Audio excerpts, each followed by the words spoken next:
So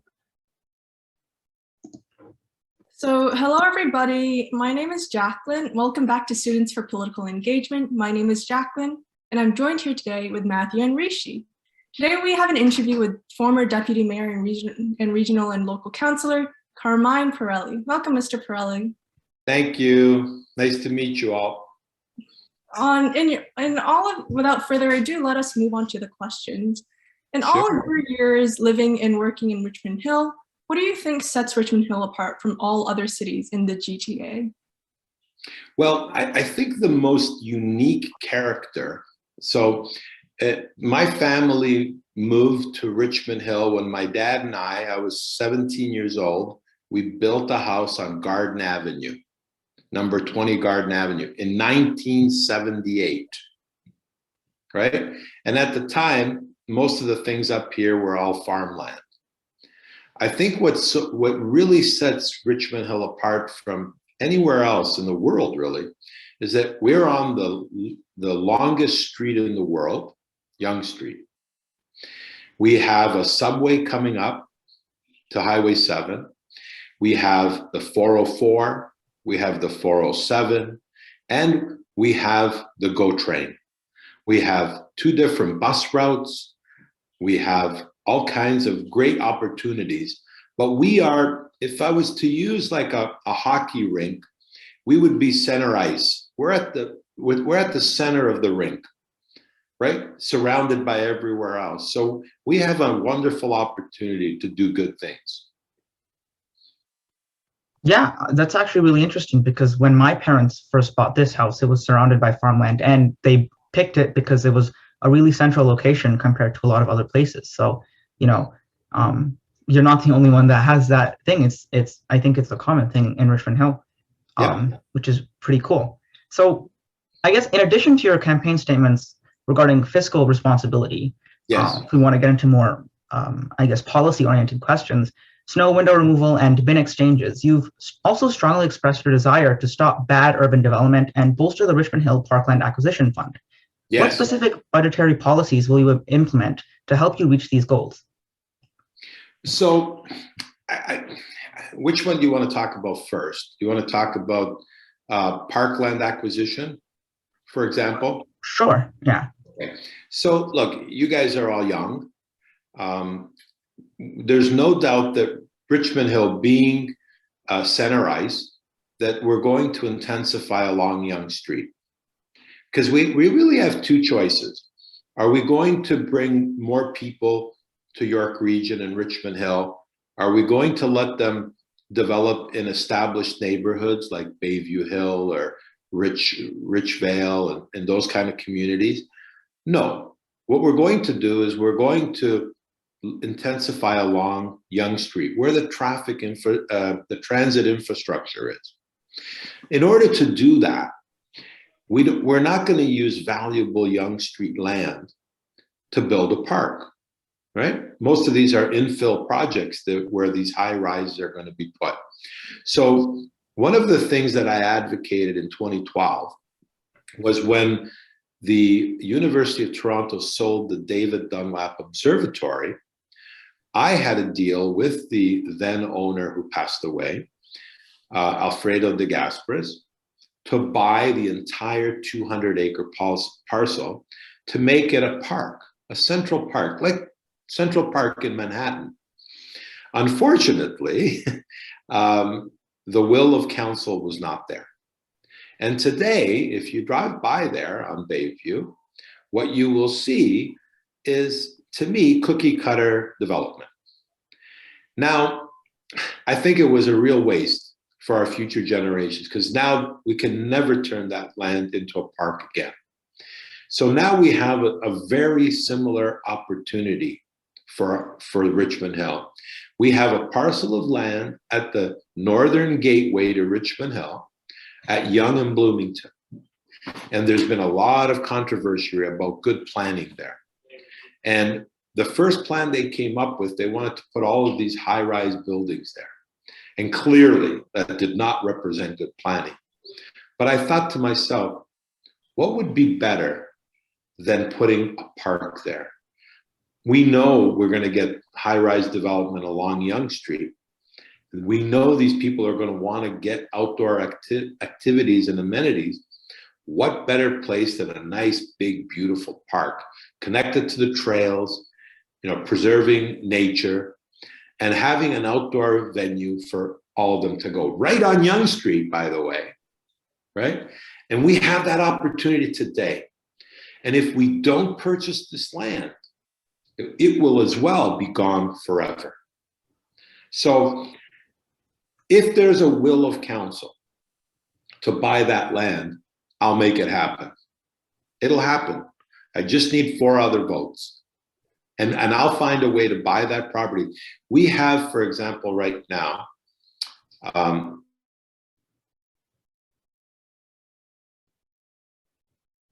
in a fund called Cash in Lieu of Parkland. So why wouldn't we buy some parkland right on Yonge Street? It's amazing. And it's right at the northern entrance at Yonge and Bloomington. Does that answer your question? Yeah, but I think at the start of your question, you mentioned that we shouldn't be developing parks on Yonge Street because that's where high-rises should go. And then the second half of your answer, you mentioned that you wanted to build a park at Yonge and Bloomington. So if you could clarify that a bit. Okay, so let me explain. So in the southern part between Highway 7 and Elgin Mills, for example, on Yonge Street, you don't have big swatches of land to make a park. You already have properties that have buildings on them. Those properties are far too valuable. If you tried to buy, for example, and I'm going to take a guess on how much land is there at Yonge and Bloomington, but let's call it 100 acres, right? That 100 acres near Yonge and Highway 7, listen to this, would be worth $26 to $30 million an acre. We can't afford that. Now, if you have a calculator handy, because my math isn't that good, but 30 million times 100 is $30 billion. That's what it's worth. That's an astronomical number. Take the 100 acres at Yonge and Bloomington, only, 10 kilometers up the road, still on Yonge Street. Now you're looking at maybe $3 to $4 or $5 million an acre. Big difference. Would these parks be near the people who would need to use them, though? Of course, because first of all, it's on the transit-oriented route, which is Yonge Street. Eventually, you guys will probably live long enough to see the subway go past Highway 7 and actually go towards Newmarket. So one day the subway will go right there, just as it does in Manhattan. And, sorry, what was the other part of the question? Yeah, so right now, the intensification is at the south end of Yonge Street, but eventually it's going to move into Oak Ridges as well. Maybe 10, 15 years from now. But if we don't have that land today, it will not be available. It itself will be worth $30 million an acre, maybe 30, 40 years from now. So now's the time to buy it, preserve it as a park, and generations after us will look back and say, we had this conversation, we saw the vision, and wow, weren't we so brilliant that we bought that land, right? And we preserved it. Because eventually, that's where the intensification is going. It's going to continue to go along Yonge Street all the way up to Newmarket. So you want to keep all of the intensity on Yonge Street? For future developments, sorry. Right. So it's already in our official plan. Mm-hmm. We don't want to build a high-rise building, in Bayview Hill, for example, where there's big, beautiful, 3-car garage homes, right, on nice big lots. We want to put it on Yonge Street because that's where you'll need less cars. You've got transit. They can get on a bus, they can get to the subway, they can go downtown, and they can get around without that need. If you built it off of Yonge Street, then how would they get to the transit? So the two go hand in hand. All right, thank you for that. So on to the next question, on a slightly different area, on citizen engagement. So Richmond Hill is ranked last on the Municipality Democracy Index, and this index includes how inclusive a democratic institution is. And the results show people feel disconnected from council. So how will you, as mayor, improve that situation and get people to feel like they are represented and connected with the city council? Well, I'm a little familiar with the democracy index, and I think there were 3 categories that they rated us on. And as with anything, you can manipulate the results of where you want to finish, depending on the kind of criteria you use. Look, one of the criteria was gender balance, I think it was. Was that one of them, gender balance on council? I mean, what can I do to encourage people, women, to run for office, right? I mean, I encourage everybody to run for office. As a matter of fact, during this campaign, I personally called all of the candidates and wished them well. And I said, if you have any questions, please call me. And I mean that sincerely. If they wanted help, I would help them. Because I may or may not be the next mayor of Richmond Hill. And I want to make sure that those people are good people and that they have the right ideas. So what can I do to get, does it mean having more women on council ranks me higher in the standings? I don't think so, because to me, gender is not that important of an issue, right? If you have the right vision for Richmond Hill, that's what I'm voting on, not on your gender. The other one was voter turnout, if I recall correctly. And voter turnout, I mean, I have sent out 300,000 pieces of literature during this campaign. 300,000 to your doorsteps, right? In your mailboxes. I've sent out thousands and thousands of emails. I've spent tens of thousands of dollars on social media promoting to get out and vote. What more can I do, right? I mean, if the people of Richmond Hill don't want to exercise their right to vote, how am I going to change that? We live in a free democratic society, and you have the right to not vote if you don't want to. That's your choice, right? And what was the third one, guys? What was the third democratic index? Oh, are you asking us? Yeah, because you quoted that we're last on the list, but you see what we were last on. Since we only have 1 woman on council, I mean, I didn't vote. I didn't vote them in, right? I was only 1 vote in the election. I don't know how many women could be on council, so that's not really fair to say that somehow we're lacking because we're not voting for women to be on council. If women don't run and women don't put in the effort and women don't get the vote, are we supposed to just vote for them because they're women? And would that make us better than another municipality? Secondly, if we don't get the voter turnout, notwithstanding the fact that I alone sent 300,000 pieces out, right? We're not a little community in north of Timmins, Ontario, where we're not getting the message out. We've got the message out. And what was the third category that we were rated on? I believe it was racial diversity. Racial diversity, was it? So again, I mean, it's a democratic process. Everybody's free to put in their name. Right now, let's look at the racial profile of all the candidates. I'm Italian. Joe DePaula is Italian. Godwin Chan is Chinese. David West is, I think, English. We've got Rona Wang, she's Chinese. We have Yuni Young, she's Chinese. We have Ruida Tian, he's Chinese.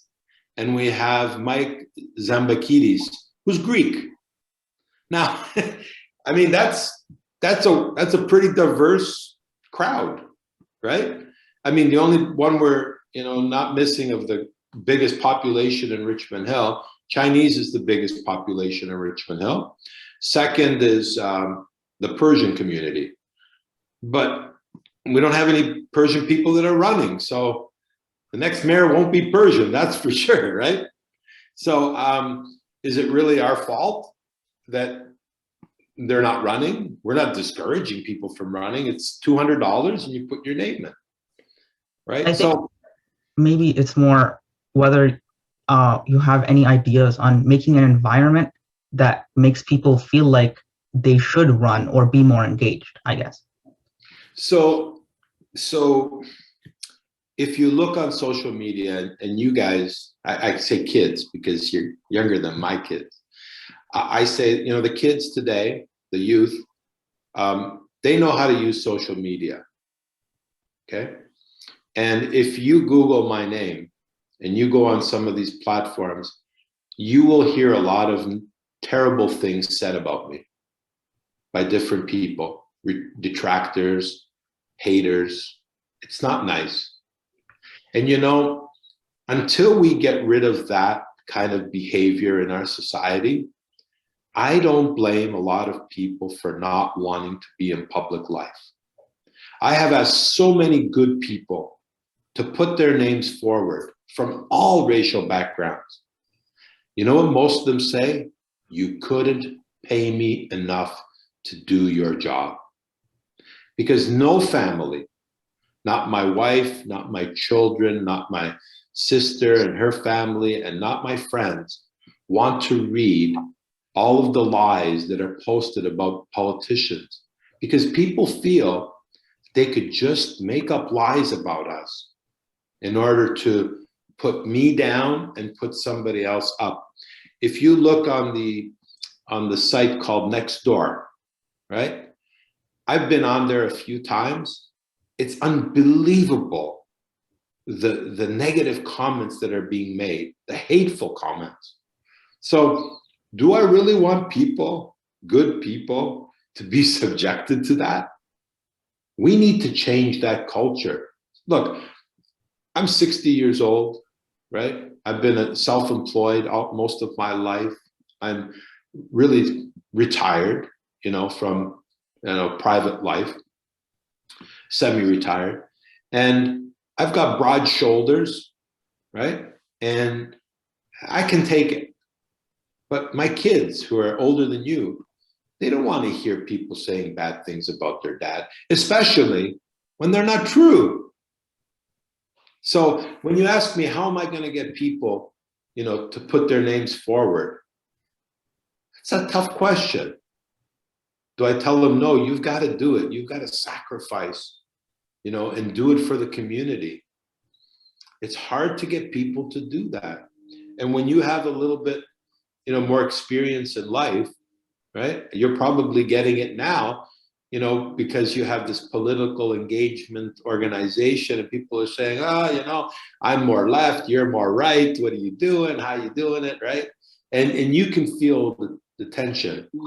But, here's a funny thing. When I first decided to get into politics, it was because of a fence issue that I had in 1991. My wife said to me, I will not let you go into politics until the kids are at least 17, 16, 17 years old, because I don't want them to be attacked at school. And I got into politics for that reason. And I always said to myself, wow, wouldn't it be so cool to have my name in the newspaper, right? I'd be like a celebrity. And today, after I've been in the newspaper 1,000 times, I say, wouldn't it be so cool if just 1 week they'd stop attacking me in the newspaper? It reminds me of a saying, no good deed goes unpunished. And this is the problem we have in our society today. And this is why a lot of good, successful people don't want to put their name forward, because you know that if I decide to go left, there are people that want me to go right. And if I go right, there's people that want me to go left. And when you can't make everybody happy, somebody's going to attack you verbally. I'm not talking physically, but verbally. And you know what? You're young men and women, and you have feelings.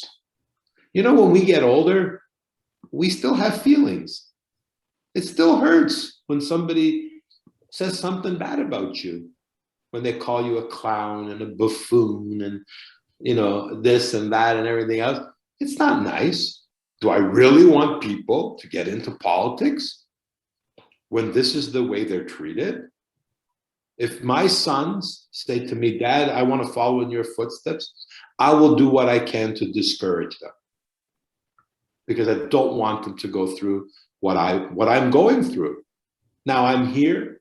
I think I can do a good job for Richmond Hill, for you guys, for the future, right? And I'll take the abuse, right? I'm here now. I'm halfway there. I'll do it.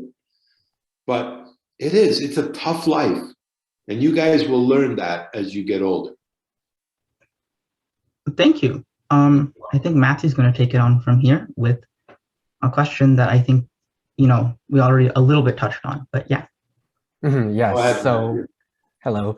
So you mentioned if your sons would go into politics, you would discourage them because the environment is not good for them.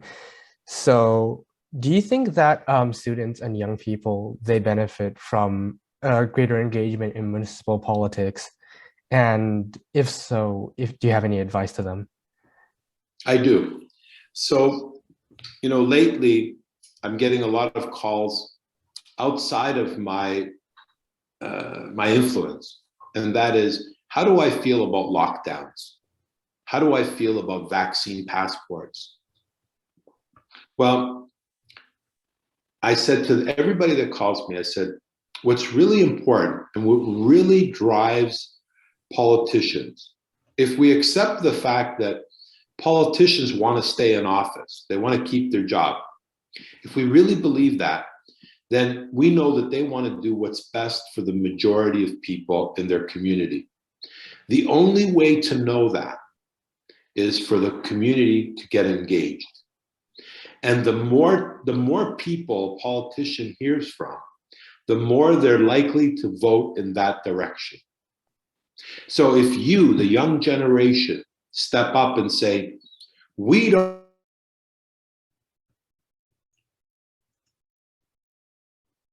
get that message loud and clear to the Premier of Ontario, chances are he'll feel the pressure to do what the majority of people want. Not the wrong thing, but what the majority of society wants.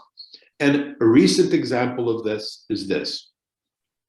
Recently, the Premier of Ontario stated that he wanted the schools to stay closed for in-person learning.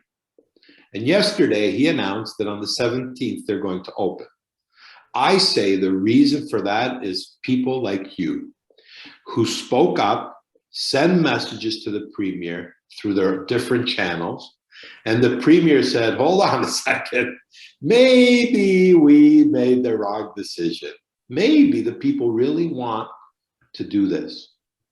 And so they now have stated that we're going to go back to in-person learning.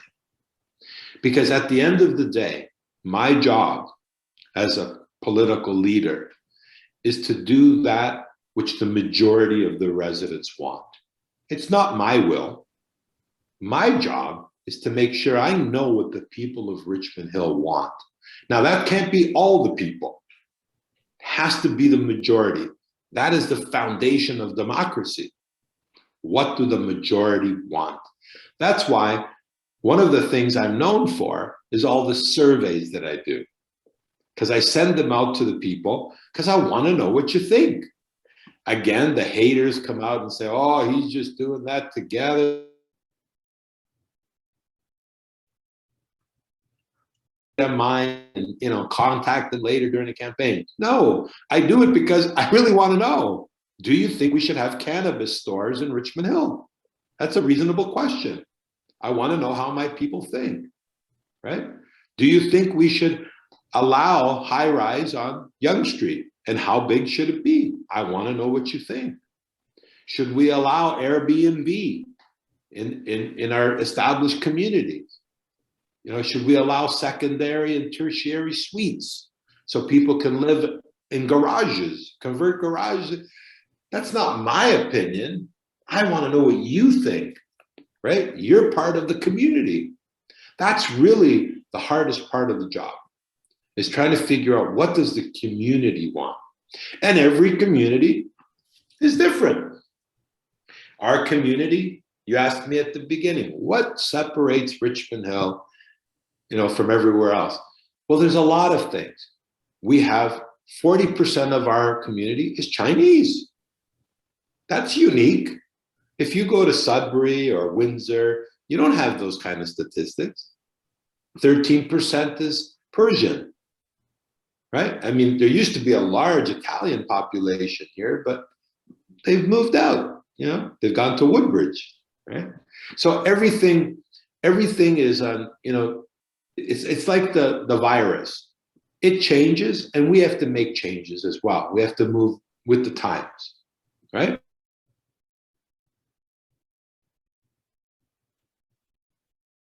Different things that they like, you know what I mean? So we have to meet their needs.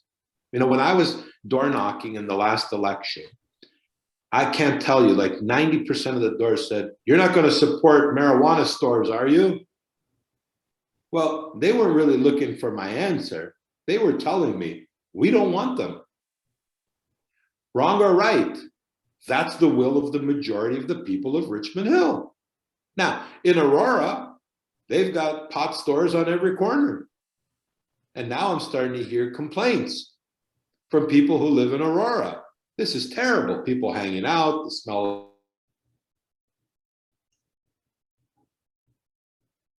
They're all over the place. It's a hangout. It's getting like this and like that. Everything, you know, for every action, there's an equal but opposite reaction.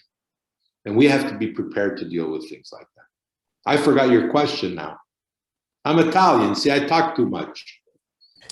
Yes, the question was, do you think students benefit from a greater engagement in municipal politics? There was a question, sorry, you broke up there. Oh, do students benefit from greater engagement in municipal politics? And you see, when you're talking to your elected officials, the most powerful tool you have is your voice. And if you let them know what you're thinking, that's what they have to react to.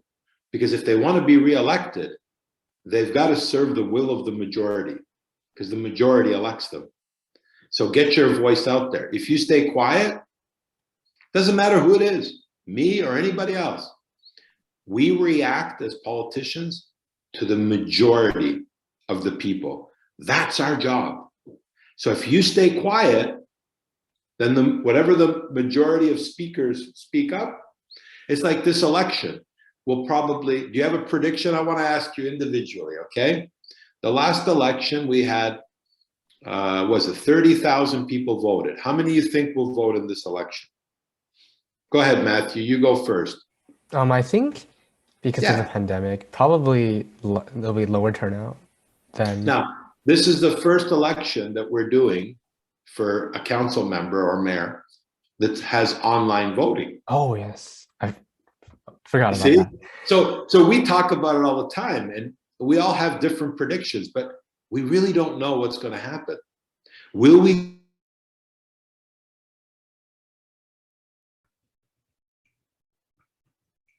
Have gone out for me.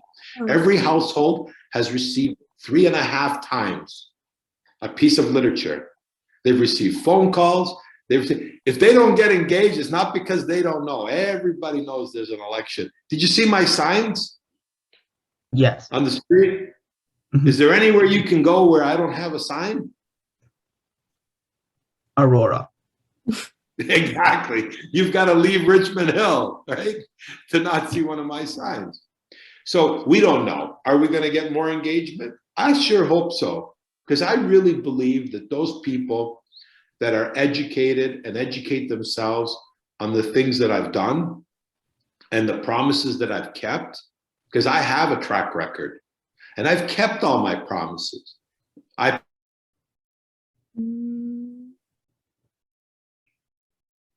than the rate of inflation, and I fought for that and we did it. I promised that I would bring windrow snow clearing in. It took me 10 years, but we got it done. We now have windrow snow clearing. I took 77 part-time staff members who couldn't, have a security for their future and benefits and so on, and we made them full-time employees. When the library wanted to close, right, during the summer on Sundays, and the library board, listen to this one, this will be interesting for you. The library board came to council our first year, 2019, and wanted an 8% increase in the budget. 8% was $800,000 a year, because the budget's around 10 million. 800,000. We said, that's ridiculous. 8%? Inflation is 2%.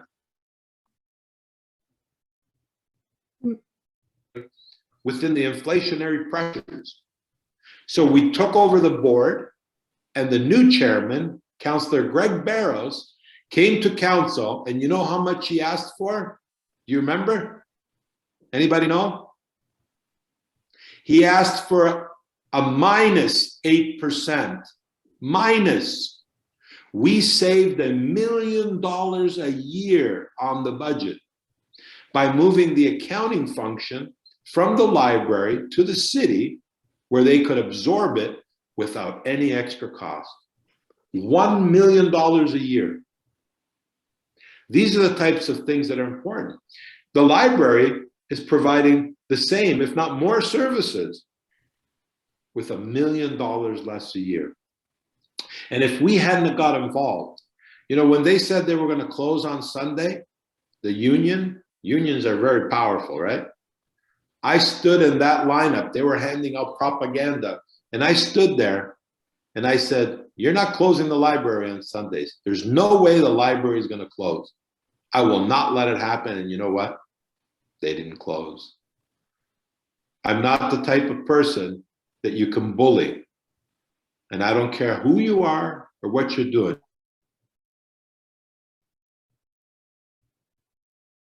And if I get attacked for it in the media, then one of the staff members gave 3 senior staff members a $30,000 a year increase. Did you hear about that?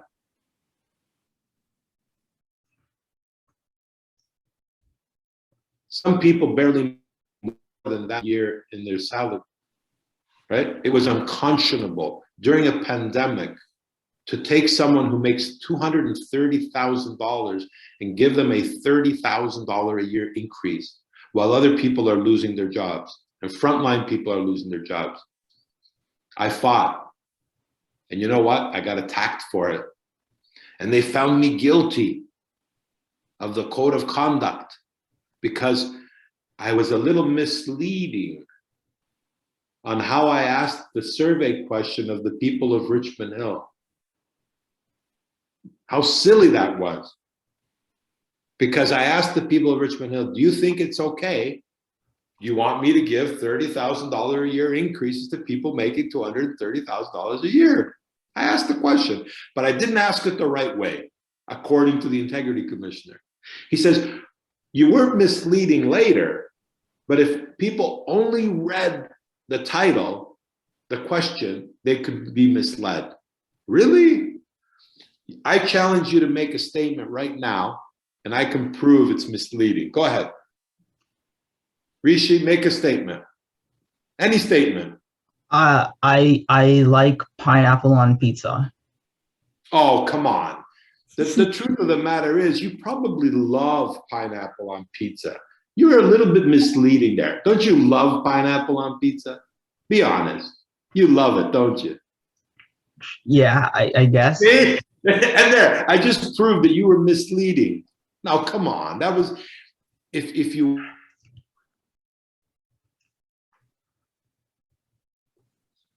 politicians being attacked for trying to do the right thing. I was just trying to ask the people of Richmond Hill, do you think it's okay to give someone a $30,000 a year increase during a pandemic? And boy, did I get attacked.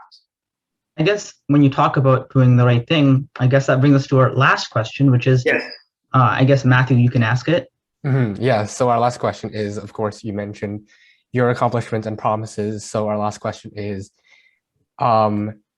if you were mayor, what would you prioritize and try to accomplish in your term? Wow, that's a loaded question.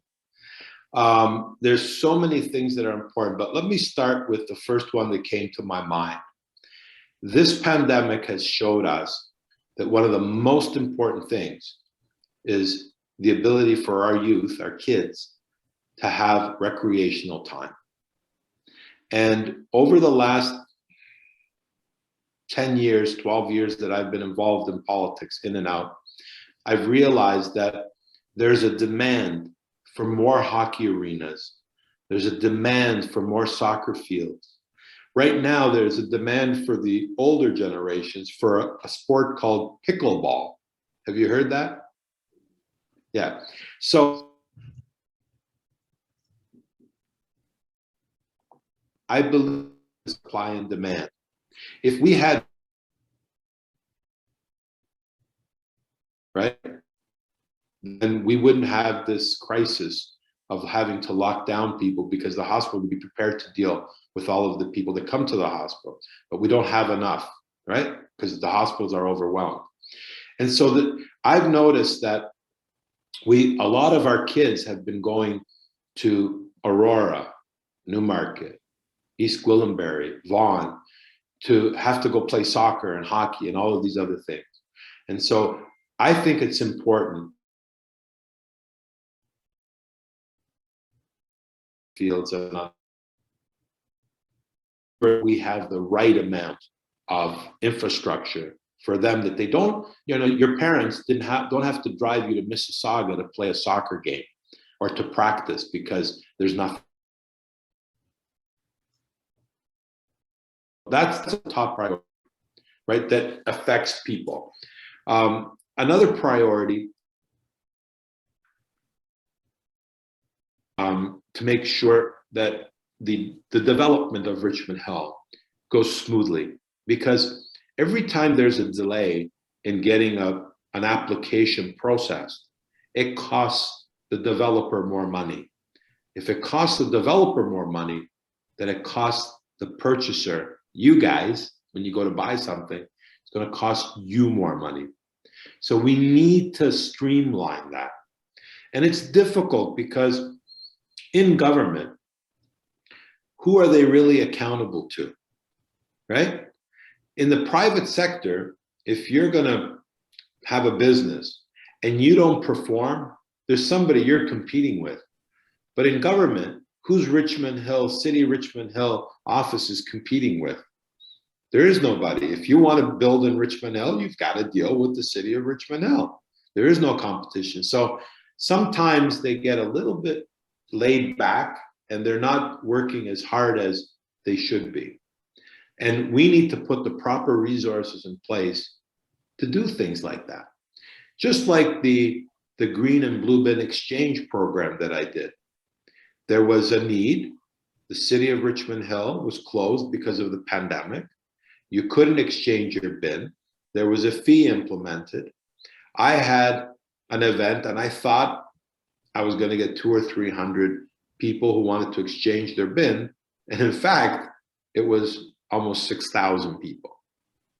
That's how.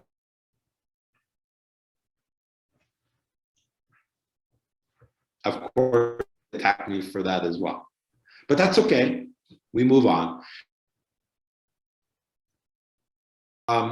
The biggest priority, I think, when it comes to infrastructure and traffic, you guys know where the village core is? Between on Yonge Street, between Major Mac and like Crosby area? Okay. Yeah. You'll know you'll notice that north of the bus lane and the road is really wide. And you'll notice that south of Major Mackenzie, we have the same thing. It's wide, there's a dedicated bus lane. It's bottleneck. They haven't widened the road. Now, until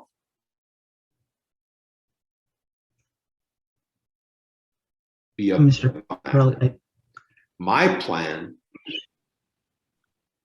Sorry, I think you were just cutting out. You were just cutting out a little bit. Out a little bit. And you're cutting out now too. But I don't think you can. Oh, I think it's better. Yep, we can hear you now. Can you hear me now? Yeah. Okay. So we were talking about the village core and the bottle. Cut out again. Residents' minds is traffic congestion. And, you know, it's taking longer and longer to get from point A to point B. And a lot of it has to do with two major issues in Richmond Hill. Number one, we need a bridge over the railroad tracks on Elgin Mills, just east of Yonge Street. Because every time a train goes by, people are stopped there for a very, very long period of time.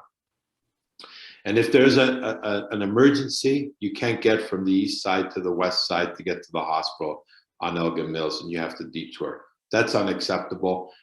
I've been championing that. That's going to happen. It's in the capital plan at the region.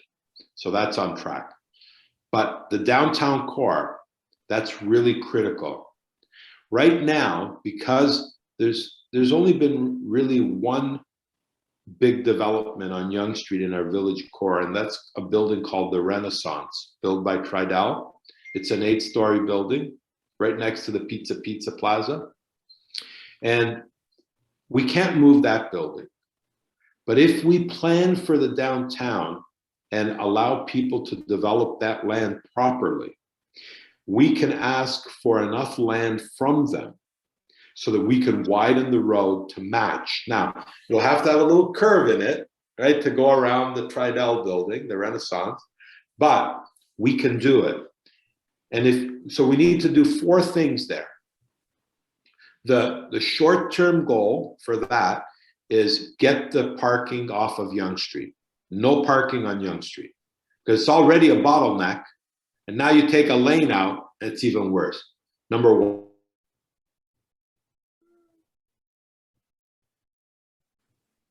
Number 2, we need to allow proper development applications to redevelop the downtown. That means, unfortunately, high-rise, okay? Now, with the high-rise, you get a little point tower, you know, skinny tower that goes tall, and they'll be able to give us enough land so that we can widen the road throughout the village core. As a matter of fact, I went through it with an architect this morning to see exactly where it's gonna turn. Now, once we allow the development and widen the road, we need 2 more things. Oh, sorry, 1 more thing. We need parking. We need parking to satisfy. If we want to go downtown, I don't know, where do you kids go when you say you want to go out? Pre-pandemic, obviously. When my wife says to me, I'm going downtown with my girlfriend, she means Unionville.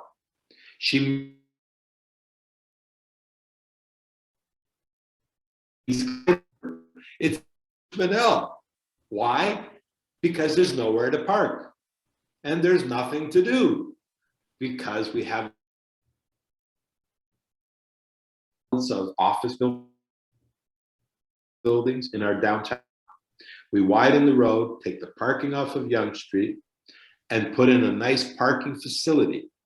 In other words, we can't go wide because the land is too expensive, so we're going to go up. A parking structure, beautifully designed, 5-6 stories of parking.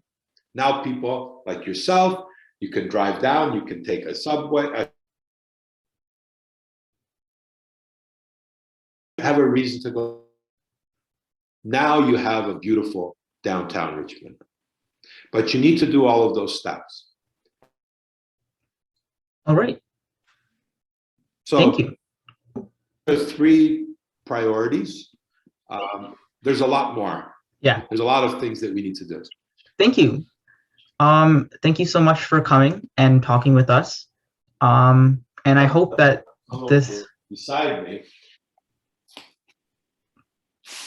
You're breaking up. Oh, sorry. Yeah. I was just saying thank you for being here with us. And I really hope that this video can be informative for everyone that watches it.